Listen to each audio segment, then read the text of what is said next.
Good evening, sir. Sir, shall we start? Yes. Amit വന്നിട്ടുണ്ടോ? Amit sir join ചെയ്തിട്ടില്ല. Amit join ചെയ്യട്ടെ. Okay, sir. Message കൊടുക്കൂ അമിതിന്. Okay, sir. Review ഉണ്ടോ? Review ഉണ്ട് sir. Curation present ചെയ്യുന്നുണ്ട്. Review ആണെങ്കിൽ റിവ്യൂ സ്റ്റാർട്ട് ചെയ്യാം. Okay, sir. Okay, good evening all. Welcome back to our new session of GetNet TDP organized by LJRF and lawexams.co.in. Today we have Mr. Amit Verghese, Chief Manager Law at SBI Mumbai as a resource person, and sir will be dealing with the topic succession and inheritance. Before moving into the class, I would like to invite Mr. Kurieshan for presenting the review of our last family law class on the topic adoption, guardianship, and acknowledgement. Kurieshan, please. Good evening. Am I audible? Yes, you are. Okay, thank you. Today I will be presenting the class review on the topic guardianship, adoption, and acknowledgement of paternity. So, first of all, I'll be dealing with guardianship, then I'll go on to adoption, and lastly, I'll deal with acknowledgement of paternity.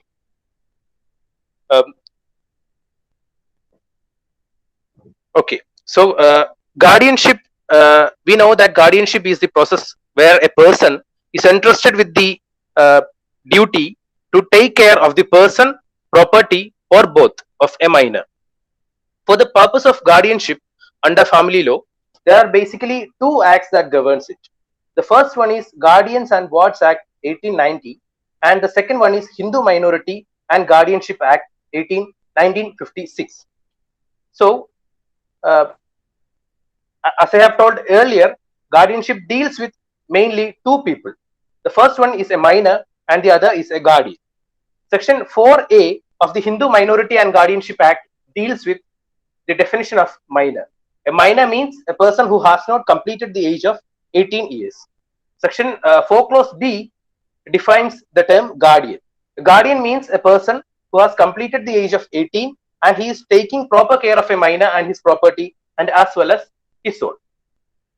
So according to Hindu Minority and Guardianship Act, there are different kinds of guardians.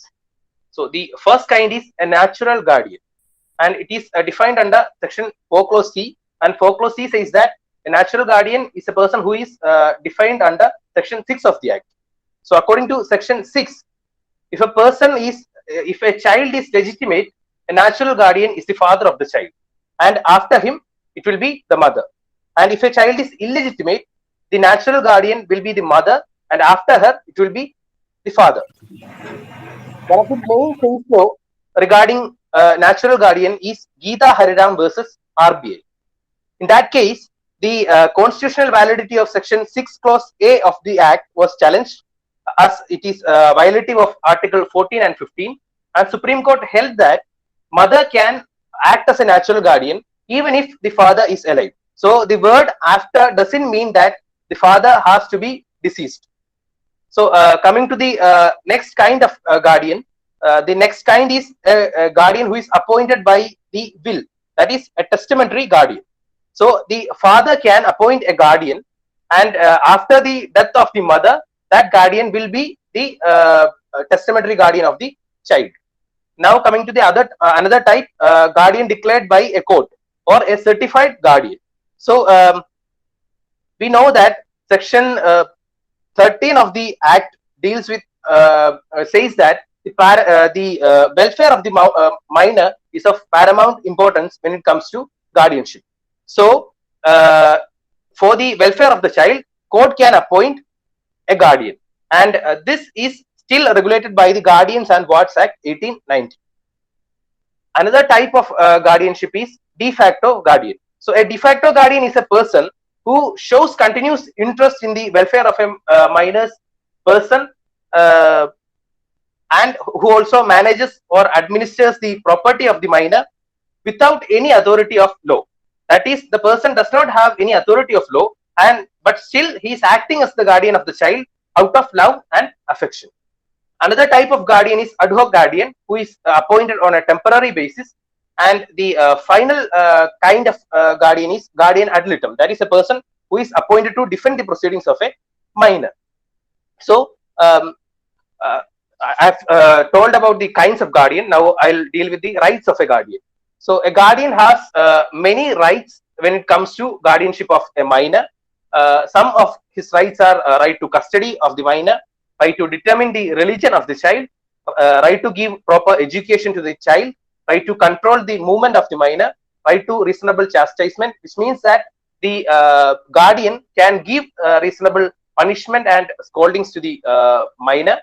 And he also have the right to represent the minor in litigations. He can get compensation for the legal expenses from the minor's property.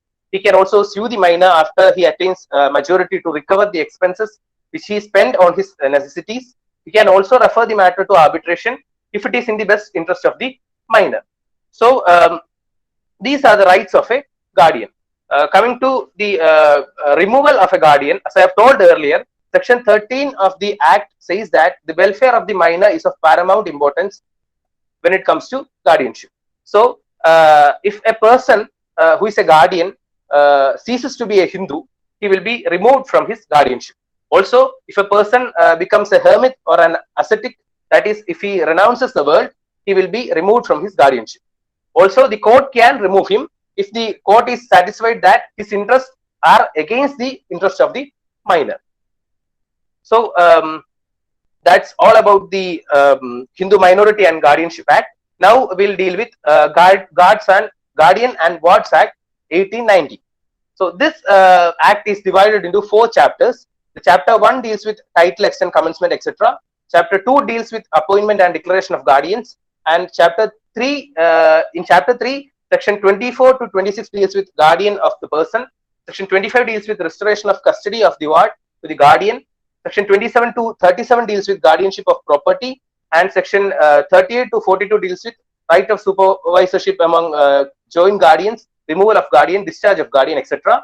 And finally, chapter 4 deals with matters in nature of enforcement, appeal, and other miscellaneous provisions.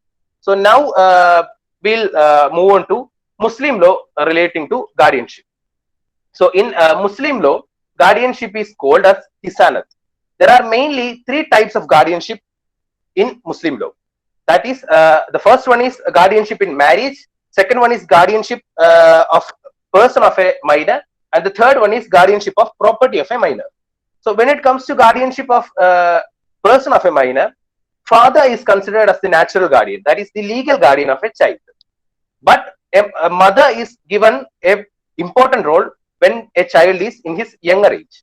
That is, according to Sunni law, if the child is below the age of 7 in case of a male child, or if the child is below the age of puberty in case of a female child, the custody of the child is given to mother. In case of Shia law also, when a child is under the age of 2 in case of a male child, or a child is under the age of 7 in case of a female child, the custody of the child is given to mother. So that's about the guardianship in person. Now we'll deal with guardianship in property of a minor. So in the guardianship of property of a minor also, there are 4 types of guardians. That is the legal guardian, testamentary guardian, statutory or certified guardian, and de facto guardian. A legal guardian is the father of a person, and in the absence of father, it will be the executor of father, paternal grandfather, executor of paternal grandfather, etc. In case of guardian, the next type is guardian appointed by will. That is a testamentary guardian. A guardian can be appointed by father, and in his absence, a guardian can be appointed by a grandfather to deal with the property of a minor child. The other type is a statutory guardian. A statutory guardian is normally appointed by a court in the absence of a natural and legal guardian. The last type is a de facto guardian.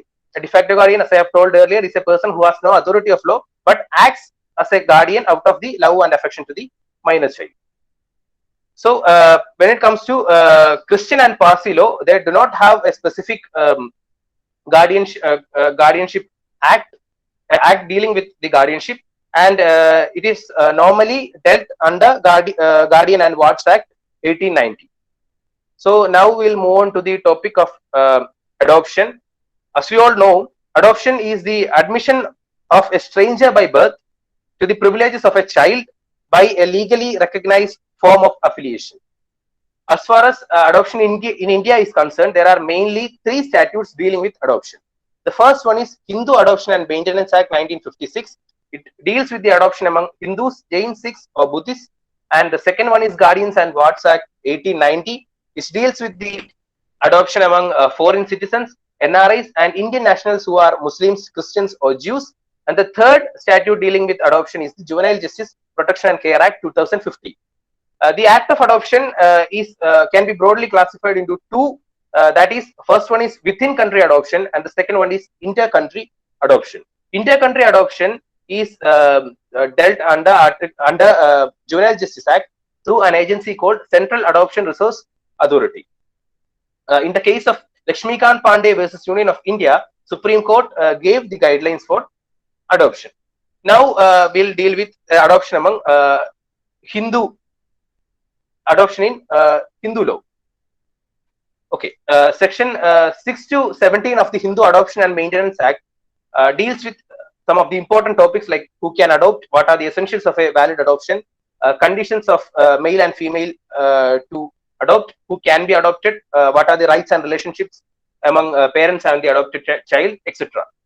Now, moving on to necessary requirements for a valid adoption, it is given under section 6 of the Act, and the necessary requirements are that the adopting parent or the person should be legally capable of adopting the child, and also the person who is giving in adoption should be legally authorized to give in adoption, and the person who is adopted should be capable of being taken into adoption. So these 3 are the necessary requirements of a valid adoption. Now coming to the capacity of a person, capacity of persons, we'll first deal with the capacity of persons taking in adoption. That is the capacity of person who are taking the child in adoption. So section 7 deals with males who are adopting a child, and section 8 deals with females who are adopting a child. A person who is adopting a child should be of a sound mind and he should not be a minor. In case of a male, if he has a wife living, he shall not adopt except with her consent. In case of female also, if her spouse is living, she shall not adopt except with his consent. So, but if the spouse is has completely renounced the world, or he has ceased to be a Hindu, or he is unsound, he is of unsound mind, it is not necessary to gain the consent of the spouse. So, moving on to the other topic, that is who can give in adoption. That is, who can give their child for adoption. Section 9 deals with who can give in adoption. That is, the father or mother or guardian of a child, or a person who is declared by the court of competent jurisdiction can give in the child for adoption. Okay, now who can be adopted? That is, a child can either be a girl or a boy, but he or she should be a Hindu, and also he or she should not have been adopted any time before, and the age of the child should be below 15 years, and the child should also not be married. So if these conditions are satisfied, the child can be adopted. Now coming to the effects of adoption, it is given under section 12 of the Act. An adopted child shall be deemed to be a child of his or her adoptive father or mother for all the purpose with effect from the date of adoption. And all the earlier ties of that child with his previous family will be severed or replaced through the adoption.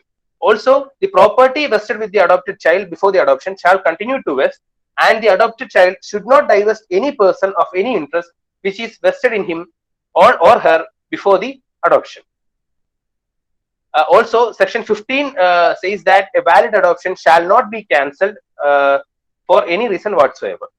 Section 16 says that the presumption as to registered documents relating to adoption, that is, the presumption is that the adoption is valid until and unless it is disproved.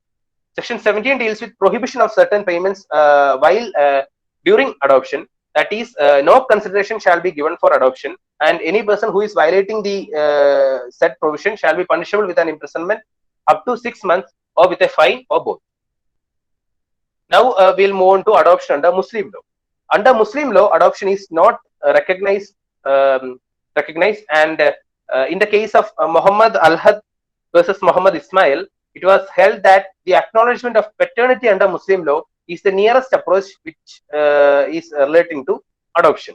So there is a difference between adoption and acknowledgement of paternity. That is, in adoption, the child who is adopted is called as the son of another person. But in the acknowledgement of paternity, the child who is adopted must not be known as the son of another, but as the son of the acknowledged person only.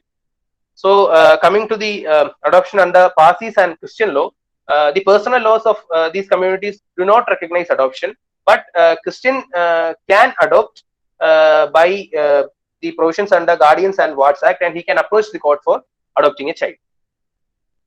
Now coming to the last topic, that is acknowledgement of paternity.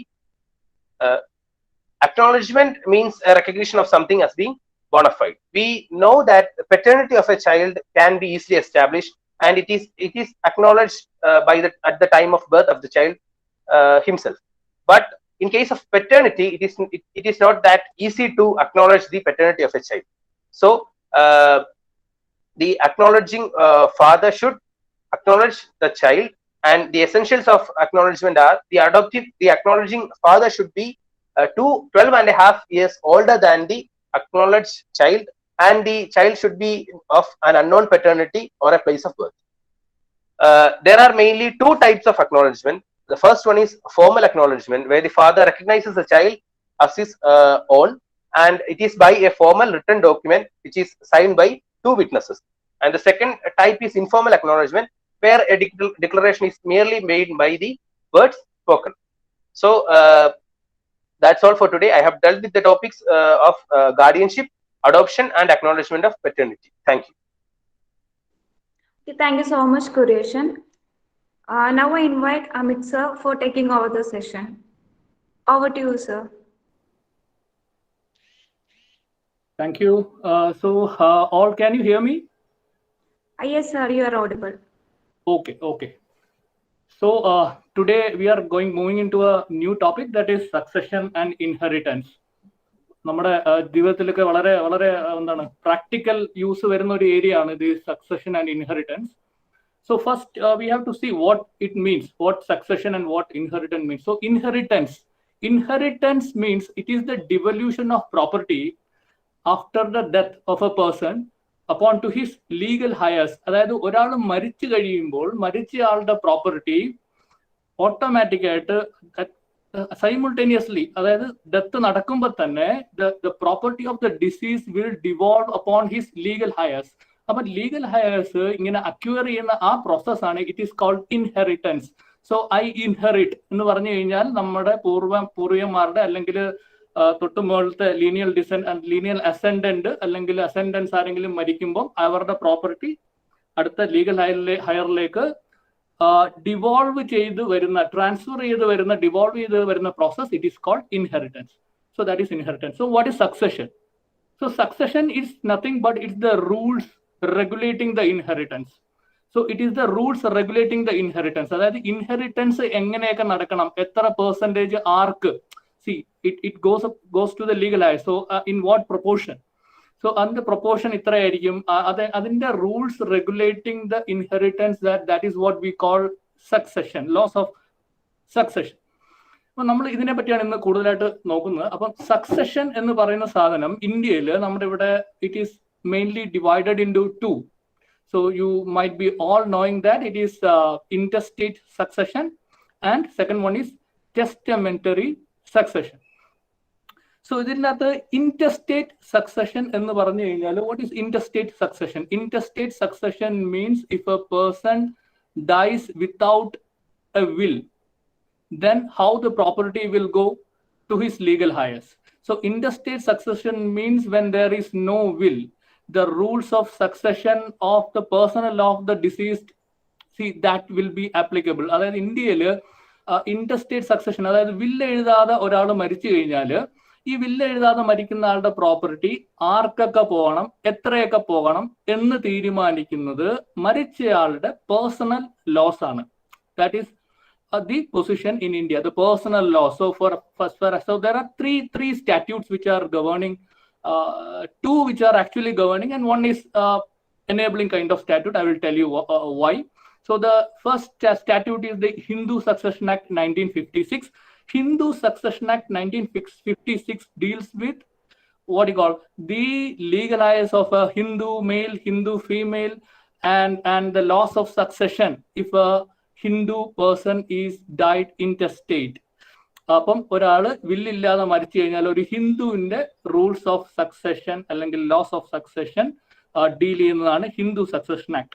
Then the second one is Indian Succession Act. Indian Succession Actലാണ് Christian, Parsi തുടങ്ങിയ ആൾക്കാരുടെ succession എങ്ങനെയാണ്. If a Christian or Parsi dies without leaving a will, then how the succession will take place. That is covered in Indian Succession Act. Then the third one, മുസ്ലിംസിനെ cover ചെയ്യുന്നത് Muslim law അല്ലെങ്കിൽ ഷരിയത്ത്, മുസ്ലിം personal law അല്ലെങ്കിൽ ഷരിയത്ത് ആണ്. അപ്പൊ ഈ ഷരിയത്ത് ഇന്ത്യയിൽ applicable ആക്കിയ ഒരു ആക്ട് ഉണ്ട്, അത് Muslim personal law Shariat application act 1937. അപ്പൊ അതിന്റെ സെക്ഷൻ 2. അപ്പം ഈ ഷരിയത്ത് ആപ്ലിക്കേഷൻ ആക്ടിന്റെ സെക്ഷൻ 2 ആണ് it makes it clear that this Shariat or Muslim personal laws shall be applicable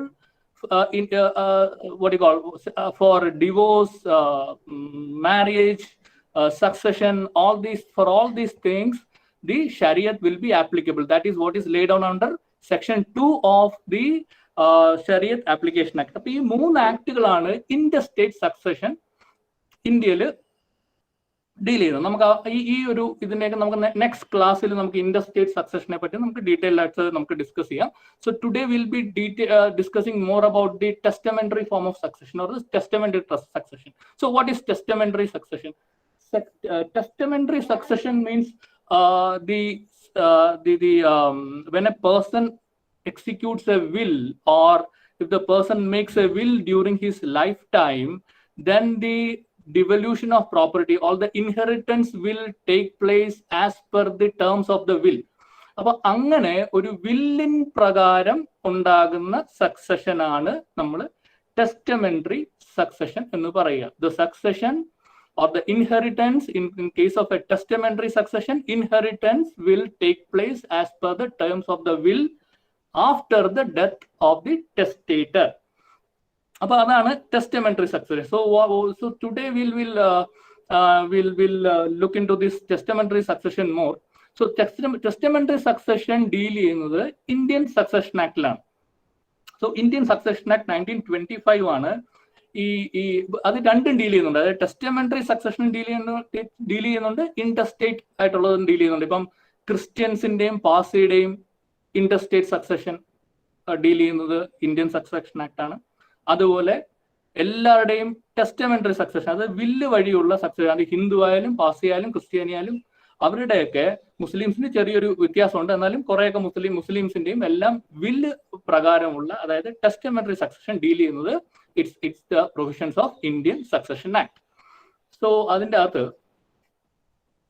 first we have to see what is a will and what is a codicil. നിങ്ങൾക്ക് അറിയായിരിക്കും will and കോഡിസിൽസ് എന്ന് പറഞ്ഞാൽ നിങ്ങൾ പഠിച്ചിട്ടുള്ളതാണ്, എല്ലാവർക്കും അറിയായിരിക്കും what is a will, but we'll go little bit deep into the subject, that is wills. So will, it is defined under section 2H of the Indian Succession Act. Indian Succession Act ന്റെ section 2 ആണ് ഈ wills define ചെയ്തേക്കുന്നത്. So it is a declaration. So what is a will? Will is a declaration of the intention of the testator with respect to his property, which he desires to be carried out to effect after his death. എന്ന് പറഞ്ഞു കഴിഞ്ഞാൽ a person, what is a testator? Testator is the person who is making the will. So അതിന് നമ്മളിപ്പോൾ sale ഡീഡിൽ നമ്മൾ പഠിച്ചിട്ടുണ്ട്, sale, the vendor is the person who is selling. അതേപോലെ മോർഗേജർ is the person who gives in a mortgage. Lesser, വാടകയ്ക്ക് കൊടുക്കുന്ന ആളെ നമ്മൾ lesser എന്ന് പറയാറുണ്ട്. അതേപോലെ വില്ല് എഴുതുന്ന അല്ലെങ്കിൽ വില്ല് മേക്ക് ചെയ്യുന്ന ആളെ പറയുന്ന പേര് ഇറ്റ് ഈസ് ദ ടെസ്റ്റേറ്റർ, TESTATOR, ടെസ്റ്റേറ്റർ എന്നാണ് പറയുക. അതിന്റെ അപ്പുറത്തെ സൈഡിൽ ഇത് വാങ്ങുന്ന അല്ലെങ്കിൽ ഇത് കിട്ടുന്ന ആൾ, ഇതാണ് മരിച്ചു കഴിയുമ്പം ആർക്കാണോ ഈ പ്രോപ്പർട്ടീസ് വില്ല് പ്രകാരം പോകുന്നത്.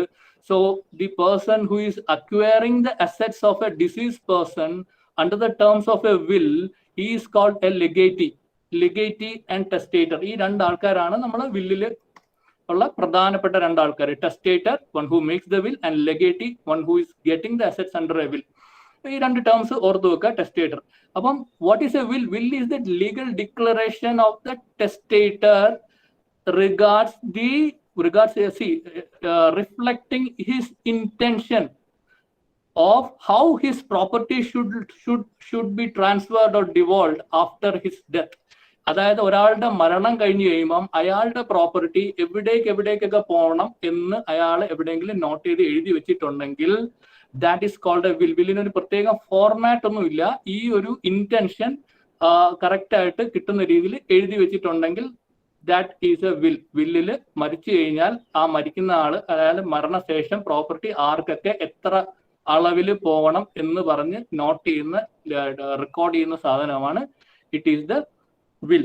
Will can be either oral or written. ഈ ഓറൽ എന്ന് പറഞ്ഞേക്കുന്നത് എല്ലാവർക്കും ഓറൽ പറ്റില്ല.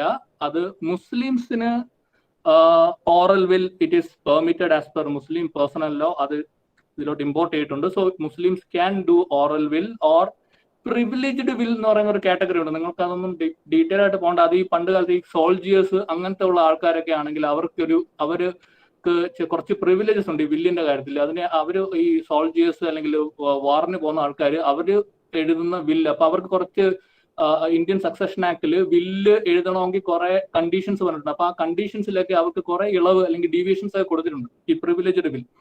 അപ്പൊ ഈ പ്രിവിലേജ്ഡ് വില്ലാണെങ്കിലും എഴുതണം എന്ന് നിർബന്ധമില്ല. It can be oral. So will can be either oral or written. Oral എന്ന് പറയുന്നത് മുസ്ലിംസിന് ഓറൽ പറ്റും, പ്രിവിലേജ്ഡ് വിൽസിന് ഓറൽ പറ്റും. ഹിന്ദുസിനാണെങ്കിൽ it should be in a written form. അപ്പം ഈ വില്ലിന്റെ അത് നമ്മൾ പറഞ്ഞു, ടെസ്റ്റേറ്റർ പറഞ്ഞു, ലെഗേറ്റി പറഞ്ഞു, then bequest. You might have heard the term bequest. Then what is a bequest? ഒരു സെയിൽ ഡീഡ്, നമ്മളിപ്പോ ഒരു സെയിൽ ഡീഡ് നോക്കിക്കഴിഞ്ഞാൽ സെയിൽ ഡീഡിന്റെ അകത്ത് നടക്കുന്ന transaction, underlying transaction, it's called a sale. ഒരു മോർഗേജ് ഒരു ട്രാൻസാക്ഷൻ, ഒരു മോർഗേജ് ഡീഡ് ഓഫ് മോർഗേജ്. ഇപ്പൊ ഡീഡ് ഓഫ് മോർഗേജിന്റെ അണ്ടർലൈങ് ട്രാൻസാക്ഷൻ എന്ന് പറഞ്ഞു കഴിഞ്ഞാൽ ഇറ്റ്സ് എ മോർഗേജ്. അതുപോലെ വില്ലിൽ നടക്കുന്ന ആ transaction or it's an intended transaction, അതിനെ നമ്മൾ പറയുന്ന ആ ഒരു ഇതിനെ പറയുന്ന പേരാണ് ബിക്വെസ്റ്റ്. The testator actually makes a bequest. It's a noun. Bequest of the property to the legatee. ഇപ്പൊ ഇവർ ഈ വില്ല് നടക്കുന്ന ഒരു ബിക്വെസ്റ്റ് എന്ന് പറയുന്ന ഒരു ട്രാൻസാക്ഷൻ ആണ്, അല്ലെങ്കിൽ ഒരു ഇന്റൻഡഡ് ട്രാൻസാക്ഷൻ ആണ് ഒരു വില്ലിൽ നടക്കുന്നത്, bequest. So I'm bequesting my property to legatee 1, legatee 2, legatee 3.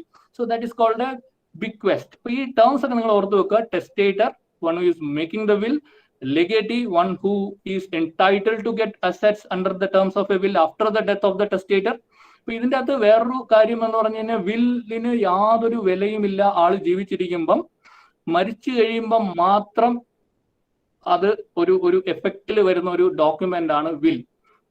അപ്പം ഇത് വരുന്നത് then will is not a transfer of property. വില്ലിനെ പറ്റി പഠിക്കുമ്പോൾ നമ്മൾ അറിഞ്ഞിരിക്കേണ്ട വേറൊരു കാര്യമാണ്, വില്ല് ഒരു ട്രാൻസ്ഫർ ഓഫ് പ്രോപ്പർട്ടി അല്ല. എന്താണെന്ന് ആർക്കെങ്കിലും പറയാൻ പറ്റുമോ? Why will is not a transfer of property?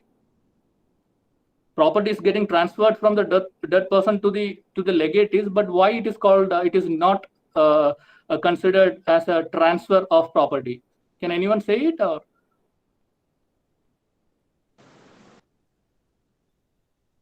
തെറ്റിയാലും കുഴപ്പമൊന്നുമില്ല, നിങ്ങൾക്ക് അറിയായിരിക്കും. Immovable property, immovable transfer property only deal with immovable property. I'm talking about, see, let's talk about will of 10 cents of land. Still it is not an immovable, sorry, still it is not a transfer of property. Why?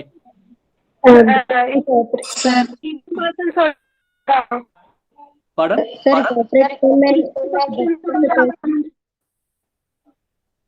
Okay, I'll tell. The basic thing is section 5 of Transfer of Property Act. If you check section 5 of TP Act, the transfer of property is defined. So what is a transfer of? Yeah, correct. It's the concept is inter vivos. So transfer of property says that what is a transfer of property? So transfer of property is the transfer of immovable property by a living person to one or more living persons. See, അതാണ് section 5 of TP Act. Indian succession act അല്ല, TP ആക്ടിന്റെ ഒരു definition ആണ് ഈ section 5 പറയുന്നത്. രണ്ട് സൈഡിലും living person ആണ്. എന്നിട്ട് അവർ അതിനകത്ത് കമ്പനീസിനെയും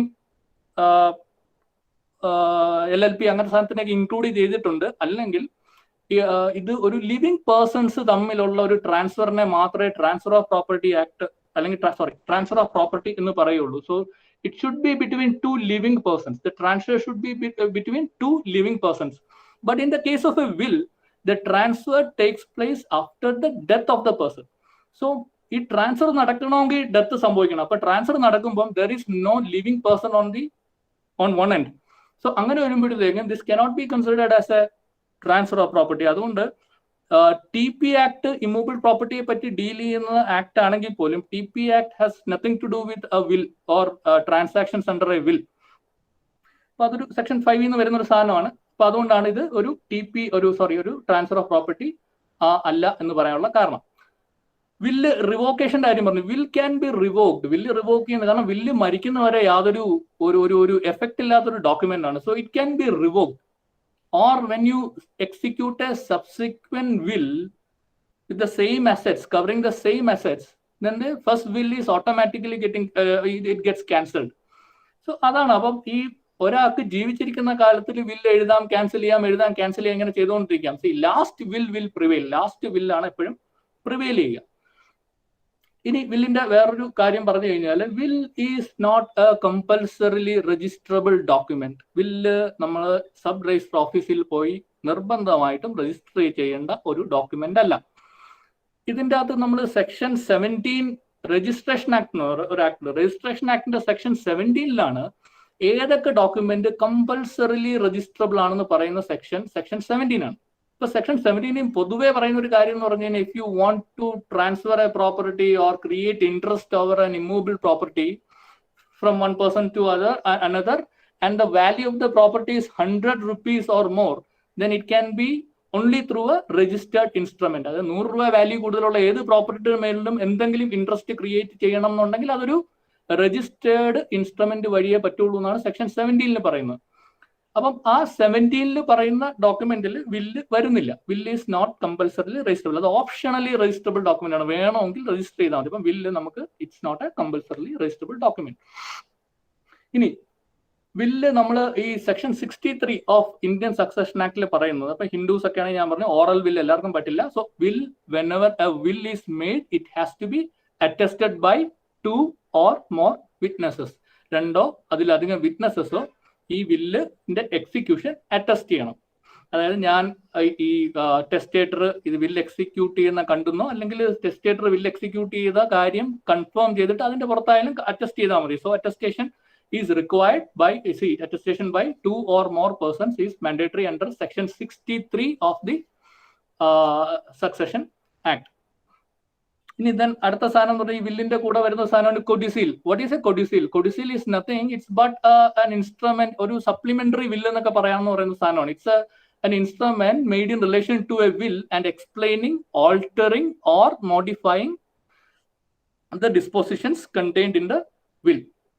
അപ്പം and a codicil is considered as part of a will. അപ്പം കൊഡിസീൽ എന്ന് പറഞ്ഞു കഴിഞ്ഞാൽ വില്ല് എഴുതി, അപ്പം നമുക്ക് കുറച്ച് കാര്യം വിട്ടുപോയി അല്ലെങ്കിൽ ചെറിയൊരു തിരുത്ത് വേണം, എക്സിന് കൊടുക്കുന്നതിന് പകരം വൈക്കാണ് കൊടുക്കേണ്ടതെന്ന് വെച്ചോ. അങ്ങനെയാണെങ്കിൽ വില്ല് മൊത്തം ക്യാൻസൽ ചെയ്തിട്ട് എഴുതുന്നതിന് പകരം നമ്മളൊരു സപ്ലിമെന്ററി വില്ല് പോലെ ഒരു വേറൊരു ഡോക്യുമെന്റിൽ പറഞ്ഞാൽ ഞാൻ ഇങ്ങനെ വില്ല് രജിസ്റ്റർ ചെയ്തിട്ടുണ്ട്, പക്ഷേ വില്ലിന്റെ ഡിസ്പോസിഷൻസ് ഇന്നതാണ്, but I just want to make a change, so that is given as under എന്ന് പറഞ്ഞിട്ട് നമ്മൾ അതിന്റെ ചേഞ്ചസ് അല്ലെങ്കിൽ ഓൾട്ടറേഷൻ അല്ലെങ്കിൽ മോഡിഫിക്കേഷൻ അല്ലെങ്കിൽ അഡീഷൻസ് വില്ലിന് ചെയ്യാൻ പറ്റുന്ന ഒരു അഡീഷണൽ ഡോക്യുമെന്റ് ആണ് which is considered as part of the will. Will and codicil will be read together. ഇത് രണ്ടും ഒരുമിച്ച് റീഡ് ചെയ്യേണ്ട ഒരു സാധനമാണ്. ഇത് section 2B of succession act ആണ് ഈ കൊഡിസിൽ ഡിഫൈൻ ചെയ്തേക്കുന്നത്. ഇനി 2B ഡിഫൈൻ ചെയ്തിട്ടുണ്ട്. ഇനി വില്ലിൽ ഒരു വളരെ പ്രധാനപ്പെട്ട ഒരു സാധനം എന്ന് പറഞ്ഞു കഴിഞ്ഞാൽ വില്ലില് ഒരു എക്സിക്യൂട്ടർ കാണും. What is the can anyone say what is the difference between an executor and an administrator? പണ്ട് ഞാൻ ഫെഡറൽ ബാങ്കിലാണെന്ന് തോന്നുന്നു എവിടെ പോയപ്പോൾ എൻ്റെ അടുത്ത് ഇന്റർവ്യൂവിന് ചോദിച്ച ക്വസ്റ്റ്യൻ ആണത്. What is the difference between an executor and an administrator? അറിയുമോ ആർക്കെങ്കിലും? You might be knowing but still. Sir, administrator is just managing the property, executor has to execute the desire of the person who has written the will. Is it like that, sir? Right. I think you are substantially correct. So the thing is that the main difference is executor is the person who is appointed by the testator in the will to carry out the dispositions in the will, to manage his property and carry out the dispositions in the will. Executor is appointed by the person making the will, that is the testator. അത് വില്ലിലെ കാര്യങ്ങൾ എങ്ങനെ നടത്തിയെടുക്കാം എന്ന് ചെയ്യേണ്ട ഇന്നയാളാണ്, ഇയാളായിരിക്കും executor എന്ന് പറഞ്ഞ് ചെയ്യുന്ന, ടെസ്റ്റേറ്റർ appoint ചെയ്യുന്നതാണ് executor.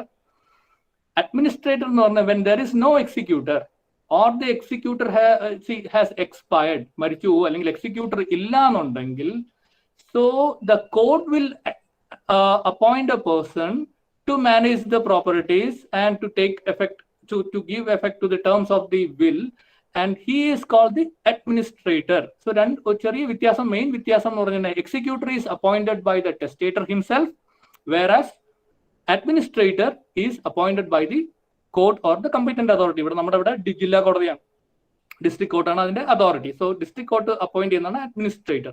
So executor അതിന്റെ ഡെഫിനിഷൻ വരുന്നത് സെക്ഷൻ 2C-യിലാണ് എക്സിക്യൂട്ടറിനെ ഡിഫൈൻ ചെയ്തേക്കുന്നത്. The person whom the execution of the last will of the deceased person is by testator's appointment confided. അതായത് ഈ വില്ലിന്റെ ഡിസ്പോസിഷൻസ് ടേക്ക് എഫക്ട് ചെയ്യാൻ വേണ്ടി, എക്സിക്യൂട്ട് ചെയ്യാൻ വേണ്ടി ടെസ്റ്റേറ്റർ തന്നെ അപ്പോയിന്റ് ചെയ്ത ആളാണ് executor. The executor is appointed by the testator himself. And administrator is defined under section 2 clause A, subclause A. 2A-ലാണ് small a, section 2A-ലാണ് administrator പറയുന്നത്. A person appointed by the competent authority to administer the estate of the deceased person where there is no executor. Executor ഇല്ലാത്ത ഒരവസ്ഥയിൽ കോടതിയിൽ പോയി കോടതി appoint ചെയ്യുന്ന ആളാണ് administrator എന്ന് പറയുന്ന ആള്. ഇനി ഇതിൻ്റെ അകത്തൊരു ചെറിയൊരു എന്ന് വെച്ചാൽ മുസ്ലിം വിൽസ് ആണ്. മുസ്ലിം വിൽസിൻ്റെ അകത്ത് ചെറിയൊരു വ്യത്യാസം ഉള്ളതെന്ന് പറഞ്ഞു കഴിഞ്ഞാൽ, മുസ്ലിംസിന്റെ ഇതിൽ ഓറൽ ആവാം, it can be oral or writing. ഇതിൻ്റെ അകത്തൊരു പ്രധാനപ്പെട്ട ഒരു കൺസെപ്റ്റ് എന്ന് പറയുന്നത്, മുസ്ലിംസിന് ഒരു ബിക്വെറ്റബിൾ 1/3 എന്ന് പറയുന്ന ഒരു കൺസെപ്റ്റ് ഉണ്ട്. ബിക്വെറ്റ് മീൻസ് ദ ആക്ട് ഓഫ് ബിക്വെസ്റ്റ്. അതൊരു വെർബൽ ഫോം ആണ്. ബിക്വെറ്റ് നൗൺ ആണ് ബിക്വെസ്റ്റ്.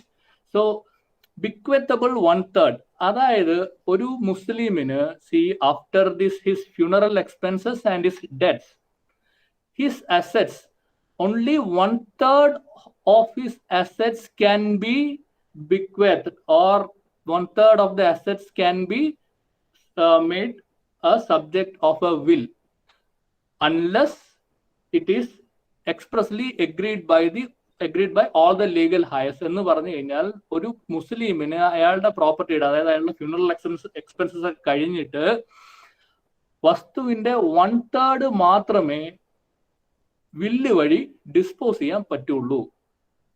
3 ഏക്കർ ഉണ്ടെങ്കിൽ 1 ഏക്കർ മാത്രമേ അയാൾക്ക് വില്ല് വഴി ഒരു ലെഗേറ്റിക്ക് കൊടുക്കാൻ പറ്റുള്ളൂ. അല്ലെങ്കിൽ എല്ലാ ലീഗൽ ഹയേഴ്സും സമ്മതിച്ചു കഴിഞ്ഞിട്ടുണ്ടെങ്കിൽ, എല്ലാ ലീഗൽ ഹയേഴ്സിന്റെയും കൺസെന്റ് ആണെങ്കിൽ, വില്ല് പ്രകാരം മുസ്ലിമിന് എല്ലാ പ്രോപ്പർട്ടിയും, എൻറ്റയർ 100% പ്രോപ്പർട്ടിയും വില്ല് വഴി ഡിസ്പോസ് ചെയ്യാൻ പറ്റും. So unless consented to by all the legal heirs, a Muslim cannot by will dispose of more than 1/3 of his assets.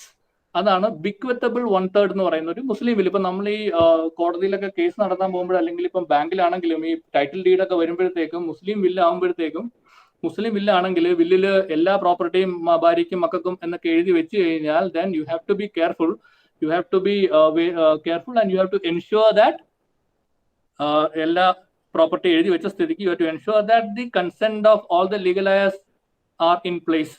അപ്പോൾ അവരുടെ നിന്ന് കൺഫർമേഷൻ ഒക്കെ നമ്മൾ എടുക്കേണ്ടി വരും. കാരണം എൻറ്റയർ പ്രോപ്പർട്ടി ബിക്വത്ത് ചെയ്തേക്കുവാണ് വില്ല് വഴി. അപ്പോൾ അത് എല്ലാ ലീഗൽ ഹയേഴ്സിന്റെയും കൺസെന്റ് കൂടി ആണോ എന്ന് നോക്കണം. ഇത് പണ്ട് മുഹമ്മദ് നബി ഇതിന്റെ ഒരു ഹിസ്റ്ററി നോക്കുവാണെങ്കിൽ മുഹമ്മദ് നബി പറഞ്ഞു. കാരണം ഈ വില്ല് വഴി ആർക്കും എഴുതി വെക്കാം. ഈ വില്ലിന്റെ ഒരു പ്രത്യേകത എന്ന് പറഞ്ഞു കഴിഞ്ഞാൽ, by virtue of a will I can dispose the property to any person. he or she need not be my legal heir. ആർക്ക് വേണമെങ്കിലും, ആരുടെ വേണമെങ്കിലും പേരിൽ വില്ല് നമുക്ക് എഴുതി വെക്കാൻ പറ്റും. സോ സോ അങ്ങനെ ഒരു പ്രോബ്ലം ഉള്ളതുകൊണ്ട് മുഹമ്മദ് നബി അന്ന് പറഞ്ഞു അങ്ങനെ ഇപ്പം ഒരാൾ ഒരു മുസ്ലിം എല്ലാ പ്രോപ്പർട്ടിയും ഒരു വഴിപോക്കനെ എഴുതി വെച്ച് കഴിഞ്ഞാൽ ലീഗൽ ഹയേഴ്സിന് ബുദ്ധിമുട്ടാകും. അങ്ങനെ ഉള്ളതുകൊണ്ടാണ് അവരിങ്ങനെ ഒരു ബിക്വത്തബിൾ 1/3 മൂന്നിലൊന്ന് മാത്രമേ വില്ല് വഴി ഡിസ്പോസ് ചെയ്യാൻ പറ്റുള്ളൂ എന്നുള്ളൊരു കൺസെപ്റ്റ് ഈ ശരീഅത്തിൽ വന്നതിന്റെ കഥ അതാണ്. ഈ ഇത് ആ ഒരു ഇതിന്റെ ആയിട്ടാണ് ഈ ശരീഅത്തിൽ ഇത് വന്ന് ഇപ്പൊ അത് വളരെ സ്ട്രിക്റ്റ് ആയിട്ട് ഫോളോ ചെയ്യുന്ന ഒരു സാധനമാണ് ഈ മുസ്ലിം വില്ലിന്റെ ഈ ഒരു ചേഞ്ച്. അപ്പൊ ഈ ഒരു ചെറിയ bequeathable 1/3 you have to just keep in mind this particular bequeathable 1/3. ഇനി അടുത്ത വേറൊരു സാധനം എന്ന് പറയുന്നത് ഇറ്റ്സ് നിങ്ങൾ പഠിച്ചു കാണും probation of will, letters of administration, ഇങ്ങനെ കുറെ സാധനങ്ങൾ ഉള്ള ഒരു ഇതാണ്.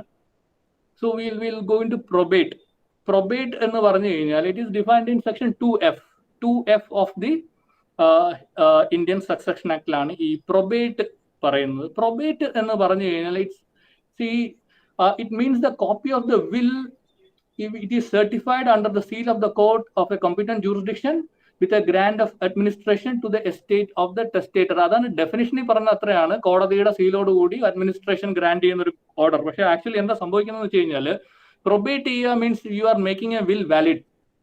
വില്ലിന്റെ ഒരു വാലിഡിറ്റി ആണ് നമ്മൾ അവിടെ എസ്റ്റാബ്ലിഷ് ചെയ്യുന്നത്. So probation of will. So will നമ്മൾ കോടതിയിൽ കൊടുത്തിട്ട് നമ്മൾ പ്രൊബേറ്റ് ചെയ്യുക വെച്ചാൽ പ്രൂവ് ചെയ്യുക എന്നുള്ള ഒരു ഇതാണ് പ്രൊബേറ്റ് ചെയ്യുക. സോ വില്ല് പ്രൊബേറ്റ് ചെയ്താൽ മാത്രമേ for all the practical purposes, കോടതിയിലാണെങ്കിലും എല്ലാ കാര്യങ്ങളിലും നമുക്ക് വില്ല് യൂസ് ചെയ്യണമെങ്കിൽ അത് പ്രൊബേറ്റ് ചെയ്യണം എന്നാണ് സെക്ഷൻ 212 പറയുന്നുണ്ട്. ഇപ്പൊ നമുക്ക് അതിലോട്ട് വരാം.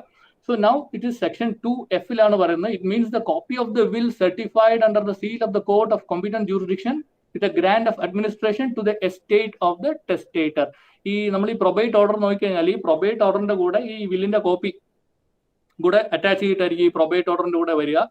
അപ്പൊ ഈ പ്രൊബേറ്റ് ഇപ്പൊ നമ്മൾ ഈ വില്ല് ഇപ്പം ബാങ്കിലൊക്കെ ആണെങ്കിൽ നമ്മൾ ലോൺ എടുക്കാനൊക്കെ പോകുമ്പം വില്ല് ഉണ്ടെന്നുണ്ടെങ്കിൽ അല്ലെങ്കിൽ ഇടയ്ക്ക് ട്രാൻസാക്ഷനിൽ വില്ല് ഉണ്ടെങ്കിൽ നമ്മൾ കോടതിയുടെ പ്രൊബേറ്റ് ഓർഡർ നമ്മൾ ചോദിക്കാറുണ്ട്. വില്ല് പ്രൊബേറ്റ് ചെയ്തതിന്റെ ഓർഡർ ഉണ്ടെങ്കിൽ മാത്രമേ നമ്മൾ വില്ലിൽ ആക്ട് അപ്പോൺ ചെയ്യാറുള്ളൂ. So that is called probation. It is actually establishing the validity of the will through the court.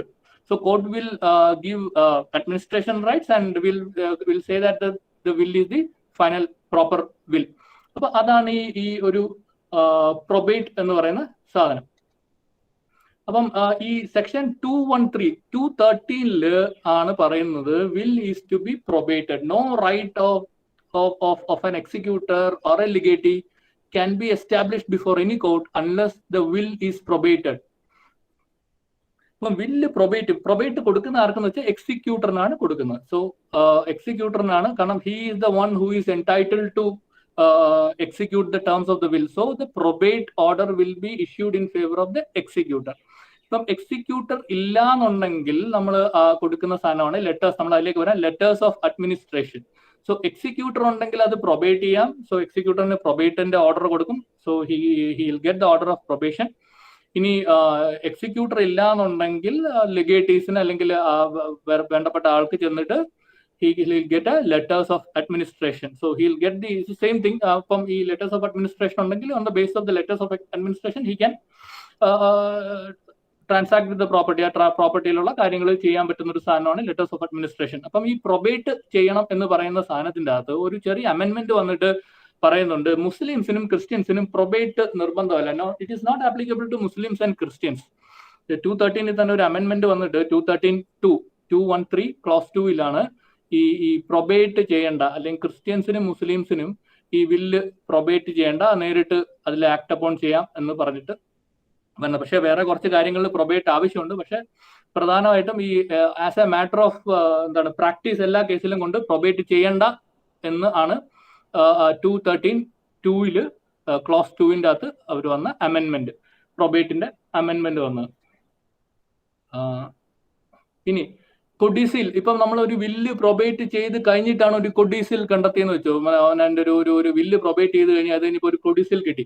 So അങ്ങനെയാണെങ്കിൽ ആ കൊഡീസിൽ നമ്മൾ കൊണ്ട് it requires to be, it is mandatory to be probated. അതും probate ചെയ്യേണ്ട അത്യാവശ്യമുള്ള ഒരു സാധനമാണ്. ഇനി ഇതിൻ്റെ അകത്ത് ഒരു പ്രത്യേക കാര്യം ഉള്ളതെന്ന് പറഞ്ഞു കഴിഞ്ഞാൽ ഈ ഇന്റർസ്റ്റേറ്റ് ആയിട്ടുള്ള ഒരാൾ മരിച്ചു കഴിഞ്ഞാൽ, ഇന്റർസ്റ്റേറ്റ് ആയിട്ട് മരിച്ചു കഴിഞ്ഞാൽ നമുക്ക് വേണ്ട ഒരു സാധനമാണ് ലെറ്റേഴ്സ് ഓഫ് അഡ്മിനിസ്ട്രേഷൻ. കാരണം ഇന്റർസ്റ്റേറ്റ് ആയിട്ട് മരിക്കുമ്പോൾ ഈ പറഞ്ഞ പോലെ വലിയ പ്രോപ്പർട്ടീസ് ഒക്കെ ഉള്ളതാണെങ്കിൽ അത് അഡ്മിനിസ്റ്റർ ചെയ്യാൻ ആരുമില്ല. അത് ലീഗലൈസിന് കൊടുക്കണമെങ്കിൽ അത് ചെയ്യാൻ ആരുമില്ല, അല്ലെങ്കിൽ അതിന് ഒരാളെ അപ്പോയിന്റ് ചെയ്യണം. അങ്ങനെ വരുമ്പോഴത്തേക്കുമാണ് ദ പേഴ്സൺ, അത് റിലേറ്റീവ് ആവാം, ഹയർ ആവാം. In case of Hindu it can B A higher, legal higher. അല്ലെങ്കിൽ ക്രിസ്ത്യന്റെ കാര്യത്തിലാണെങ്കിൽ it can B A relative, higher or relative ആവാം.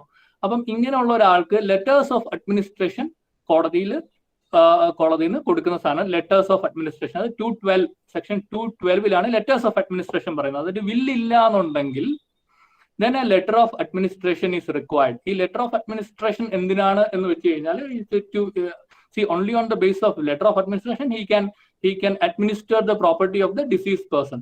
So it says that no right of any party of the property of a person deceased in the state can be established unless letter of administration is granted. ഇപ്പൊ letter of administration കിട്ടിയില്ല എന്നുണ്ടെങ്കിൽ ആർക്കും ഈ interstate ആയിട്ട് മരിച്ച ആളുടെ പ്രോപ്പർട്ടിയിൽ ക്രയവിക്രയം നടക്കാനോ കാര്യങ്ങൾ ചെയ്യാനോ ഒന്നും പറ്റില്ല എന്നുള്ളതാണ് സെക്ഷൻ 212 പറയുന്നത്. അതുപോലെ 232 പറയുന്നത് ടെസ്റ്റമെന്ററിയിലെ കാര്യത്തിൽ വെൻ എക്സിക്യൂട്ടർ 232 പറയുന്നത് ഈ എക്സിക്യൂട്ടർ ഇല്ല എന്നുണ്ടെങ്കിൽ അപ്പോഴും ഇനി വില്ല് കൊണ്ടാണ് മരിച്ചതെന്ന് വെച്ചാൽ if it is a testamentary succession, testamentary സക്സഷനിൽ എക്സിക്യൂട്ടർ ഇല്ല, അല്ലെങ്കിൽ എക്സിക്യൂട്ടർ മരിച്ചുപോയി, അല്ലെങ്കിൽ executor is incapable of acting as an executor, or if the executor refuses to act as the executor.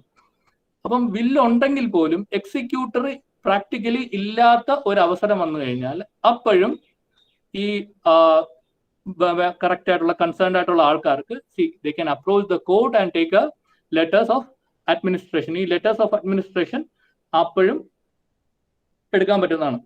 അത് ടെസ്റ്റമെന്ററി ഇതിൽ എക്സിക്യൂട്ടർ ഇല്ലാതെ വരുന്ന ഒരു അവസ്ഥയിലാണ് ഈ ഒരു ലെറ്റേഴ്സ് ഓഫ് അഡ്മിനിസ്ട്രേഷൻ വരുന്നത്. അപ്പം ഈ പ്രൊബേറ്റ് ലെറ്റർ ഓഫ് അഡ്മിനിസ്ട്രേഷൻ തമ്മിൽ ചെറിയ വ്യത്യാസം എന്ന് പറഞ്ഞു കഴിഞ്ഞാൽ പ്രൊബേറ്റ് എപ്പോഴും എക്സിക്യൂട്ടറിനാണ് പോവുക, എക്സിക്യൂട്ടർ ഉള്ള വില്ലിലാണ് ഈ പ്രൊബേറ്റ് വരിക. വില്ല് എപ്പോഴും പ്രൊബേറ്റ് നിൽക്കുമ്പോൾ will it is always associated with will, whereas letters of administration need not always be associated with a will. Letters of administration വില്ലുണ്ട്, പക്ഷെ എക്സിക്യൂട്ടർ ഇല്ലാത്ത ഒരു അവസരത്തിലും ലെറ്റേഴ്സ് ഓഫ് അഡ്മിനിസ്ട്രേഷൻ കൊടുക്കും.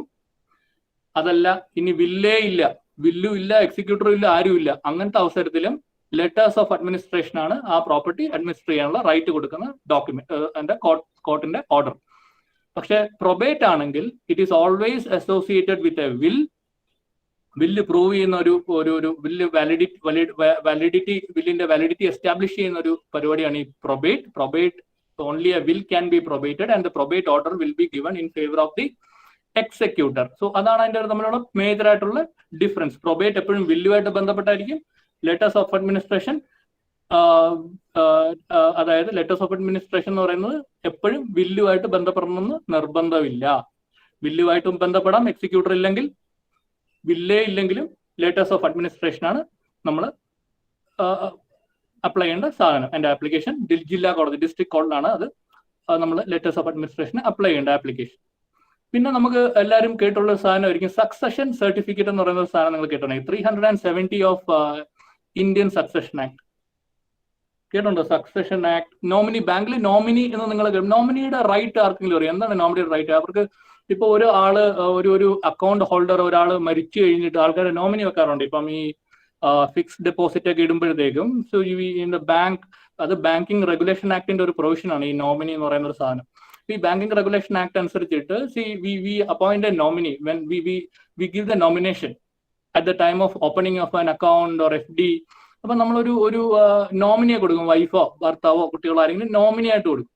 അപ്പൊ ഈ നോമിനി എന്തിനാണ് ഈ nominee what is the legal status of the nominee? നോമിനിക്ക് ഈ പ്രോപ്പർട്ടി ഈ പൈസ കിട്ടിക്കഴിഞ്ഞാൽ നോമിനിക്ക് അത് എടുക്കാൻ പറ്റുമോ അതോ നോമിനിക്ക് എടുക്കാൻ പറ്റില്ല? എന്താണെന്ന് ആർക്കെങ്കിലും അത് you have any idea regarding the right of a nominee?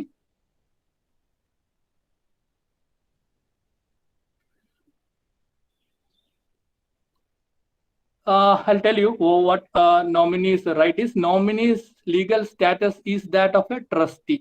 അതായത് ഇപ്പൊ ഈ അക്കൗണ്ട് ഹോൾഡർ നിങ്ങൾ അത് അറിഞ്ഞിരിക്കേണ്ട ഒരു correct Kuriachan Josy, it's correct. So ഇത് നോമിനിയെ വെക്കുന്നത് എന്തിനെന്ന് വെച്ച് കഴിഞ്ഞാൽ അത് ബാങ്ക്സിന് പ്രയോജനമുള്ള ഒരു സാധനമാണ് നോമിനി. അല്ലാതെ ഈ ബാങ്ക്സിനും ഈ അക്കൗണ്ട് ഹോൾഡറിനും ഗുണമാണ്. കാരണം ഒരാള് മരിച്ചു കഴിഞ്ഞാൽ the entire amount in his account will be handed over or given to the nominee, and the nominee is having the right to collect the entire amount from the bank. Nominee മാത്രമേ പറ്റുള്ളൂ. If there is a valid nomination, only the nominee can take the entire amount from the bank unless there is a stay from a court. അത് വേറെ കാര്യം. അപ്പം ഈ നോമിനിക്ക് മാത്രമേ bank കൊടുക്കൂ. once the entire amount is given to the nominee, bank is safe. ബാങ്കിന്റെ role കഴിഞ്ഞു, ബാങ്കിനെ അങ്ങോട്ട് നോക്കാറില്ല, അവൻ എന്താണെന്ന് വെച്ചാൽ ആയിക്കോട്ടെ. പക്ഷെ നോമിനിയുടെ റോൾ എന്ന് പറഞ്ഞു കഴിഞ്ഞാൽ after getting the amount, nominee is not entitled to appropriate it for his own benefit. നോമിനിക്ക് ആ പ്രോപ്പർട്ടി അല്ലെങ്കിൽ ആ കിട്ടുന്ന പൈസ യൂസ് ചെയ്യാൻ പറ്റില്ല. Because he is just a trustee holding the amount for the benefit of the legal heirs of the deceased person, account holder. അപ്പൊ ഈ അക്കൗണ്ട് ഹോൾഡറിന്റെ ലീഗൽ ഹയേഴ്സിന് കൊടുക്കുക എന്നുള്ളതാണ് ഈ നോമിനിയുടെ ജോലി. അല്ല നോമിനിക്ക് അത് എടുത്തിട്ട് പലർക്കും ഇപ്പൊ ലോയേഴ്സിന് ആ പ്രശ്നം ഉണ്ടാവും തോന്നുന്നില്ല, പക്ഷെ അല്ലാത്ത പലർക്കും അങ്ങനെ ഒരു തെറ്റിദ്ധാരണ നമ്മുടെ നാട്ടിലുള്ളതെന്ന് പറഞ്ഞു കഴിഞ്ഞാൽ ഒരാളുടെ നോമിനി വെച്ച് കഴിഞ്ഞാൽ എല്ലാ പൈസ അയാൾക്ക് എടുക്കാം, അയാൾക്ക് കിട്ടും എന്നുള്ളതാണ്. പക്ഷെ അങ്ങനെയല്ല. അയാൾക്ക് ജസ്റ്റ് കാശ് ബാങ്കിൽ നിന്ന് വാങ്ങാമെന്ന് മാത്രമേ ഉള്ളൂ. വാങ്ങിക്കഴിഞ്ഞിട്ട് അയാള് ഈ പൈസ ലീഗൽ ഹയേഴ്സിന് അതിന്റെ കറക്റ്റ് ഇതിൽ കൊടുക്കണം എന്നുള്ളതാണ്. കൊടുത്തില്ലെങ്കിൽ legal hires can file A suit against the nominee. അപ്പൊ നോമിനീസ് ഒരു ഇതെന്ന് പറഞ്ഞാൽ ഒരു ട്രസ്റ്റി എന്ന് മാത്രമാണ്. Status is of A trustee. അപ്പൊ അതേപോലെ ഒരു സാധനമാണ് ഈ സക്സഷൻ സർട്ടിഫിക്കറ്റ്. സക്സഷൻ സർട്ടിഫിക്കറ്റ് എന്ന് പറയുന്നത് 370 ഓഫ് ഇന്ത്യൻ സക്സഷൻ ആക്ടിൽ ഡീൽ ചെയ്യുന്ന ഒരു സാധനമാണ്. ജില്ലാ കോടതിയാണ്. So the district court is competent to issue succession certificate. പക്ഷെ നമ്മുടെ നാട്ടില് അത് ഡെലിഗേറ്റ് ചെയ്തിട്ട് മുൻസിഫ് കോർട്ടിൽ കൊടുത്തിട്ടുണ്ട്. നമ്മൾ അവിടെ OP സക്സഷൻ ഒക്കെ ഫയൽ ചെയ്യുമ്പോൾ മുൻസിഫ് കോർട്ടിൽ ഫയൽ ചെയ്യാറുണ്ട്. Why? Because the district court has delegated that power to the munsif court. അപ്പൊ മുൻസിഫ് കോർട്ടിന് പവർ ഉള്ളതുകൊണ്ട് നമ്മുടെ നാട്ടിൽ മുൻസിഫ് കോർട്ടിൽ നിങ്ങൾക്ക് OP സക്സഷൻ കാണും. പക്ഷേ ആക്ട് അനുസരിച്ചിട്ട് it is the court of competent jurisdiction to issue a succession certificate is the district court.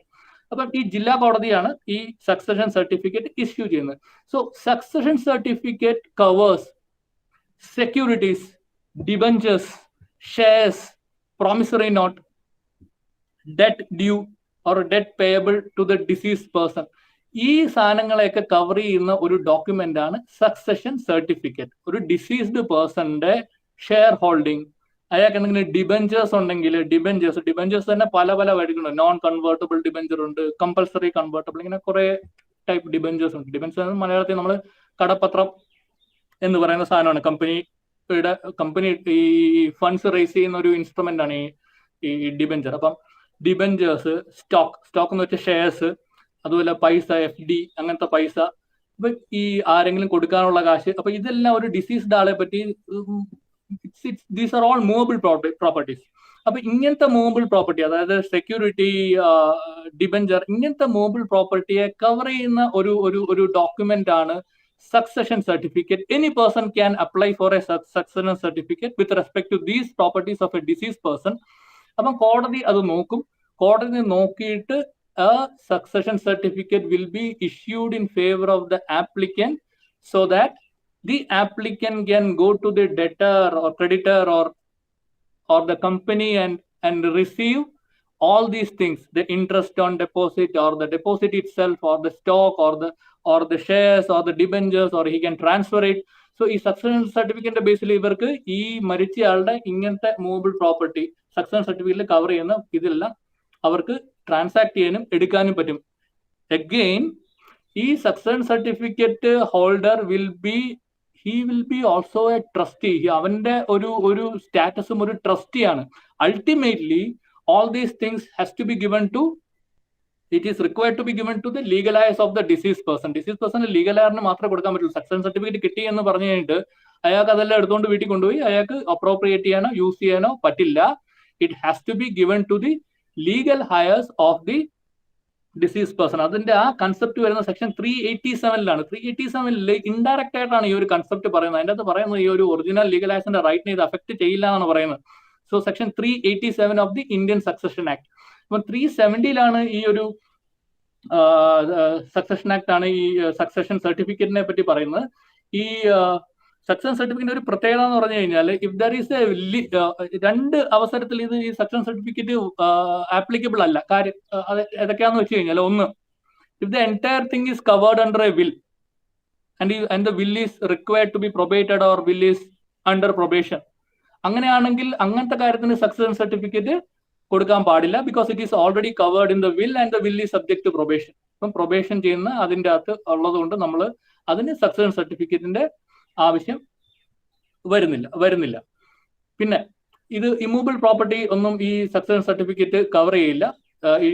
അതിന്റെ ലിസ്റ്റ് 370 തന്നെ വളരെ വ്യക്തമായിട്ട് പറഞ്ഞിട്ടുണ്ട് ഏതൊക്കെ പ്രോപ്പർട്ടിയാണ് ഒരു സക്സഷൻ സർട്ടിഫിക്കറ്റ് കവർ ചെയ്യുന്നതെന്ന് പറയുന്നത്. പിന്നെ ഒരു പ്രാക്ടിക്കൽ നമ്മുടെ ജീവിതത്തിൽ ബാങ്ക്സിന്റെ കാര്യം നോക്കുവാണെങ്കിൽ നോമിനി ഉള്ളപ്പോൾ സക്സഷൻ സർട്ടിഫിക്കറ്റിന്റെ ആവശ്യം വരാറില്ല. നോമിനിക്ക് കൊടുത്തു കഴിയുമ്പോൾ തന്നെ, അല്ലെങ്കിൽ നോമിനിക്ക് നോമിനേഷന്റെ ബേസിസിൽ, ഈ ബാങ്കിങ് ഇടപാടൊക്കെ ആണെങ്കിൽ നോമിനിക്ക് നോമിനേഷന്റെ ബേസിസിൽ പോയി അവർക്ക് അത് വാങ്ങാം. സക്സഷൻ സർട്ടിഫിക്കറ്റിന്റെ ആവശ്യമില്ല. പിന്നെ എന്തെങ്കിലും തർക്കമൊക്കെ വരുമ്പോഴാണ് banks also will insist that you should produce the succession certificate. So the applicant, the person who decides to take the amount, take this immovable property, they have to approach the district court and file an application. Then OP succession എന്നാണ് പറയുന്നത്. Original petition ആയിട്ടാണ് file ചെയ്യുക. അത് file ചെയ്യുമ്പോൾ കോടതി എന്താ ചെയ്യാന്ന് വെച്ച് കഴിഞ്ഞാൽ, court will issue notice to all the persons concerned. അതിൻ്റെ അകത്ത് റെസ്പോണ്ടന്റ് ആയിട്ട് വെക്കണം. അപ്പോൾ അവർക്കെല്ലാം അയക്കും. Then court will hear all the parties and ultimately court will issue succession certificate to one or jointly to one or more persons. So അങ്ങനെ രണ്ടോ മൂന്നോ പേർക്ക് ഒരുമിച്ച് വേണമെങ്കിലും ഇഷ്യൂ ചെയ്യാൻ പറ്റുന്ന ഒരു സാധനമാണ് ഈ succession certificate. So they can use the succession certificate and transact in those particular movable properties, not immovable, movable properties. അപ്പൊ ഇതാണ് സക്സഷൻ സർട്ടിഫിക്കറ്റ്. അപ്പൊ ഇത്രയാണ് നമ്മൾ ഇന്ന് കവർ ചെയ്യുന്നത്. ഇനി നമുക്ക് അടുത്ത ക്ലാസ്സിൽ വിൽ കവർ ഹിന്ദു സക്സഷൻ, അതിന്റെ റൂൾസ് ഓഫ് സക്സഷൻ എങ്ങനെയാണെന്ന് നോക്കാം. അതേപോലെ ക്രിസ്ത്യൻ പാർസി, അതും നമുക്ക് നെക്സ്റ്റ് ക്ലാസ്സിൽ നമുക്ക് നോക്കാം. ഇന്ന് നമുക്ക് will finish it for the day. And thank you for hearing me out. എന്തെങ്കിലും ഡൗട്ട് ഒക്കെ ഉണ്ടെങ്കിൽ ചോദിക്കും. എനിക്ക് അറിയാമെങ്കിൽ പറഞ്ഞു തരാം. ഇല്ലെങ്കിൽ നെക്സ്റ്റ് വീക്ക് നെക്സ്റ്റ് ക്ലാസ്സിൽ ഞാൻ പറഞ്ഞു തരുന്നതായിരിക്കും. Thank you.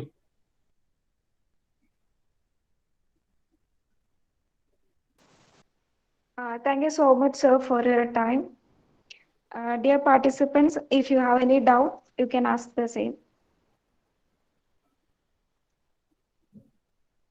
Sir, I think it's very clear to everyone, so we can wind up the session. Thank you so much, sir. Fine. Thank you.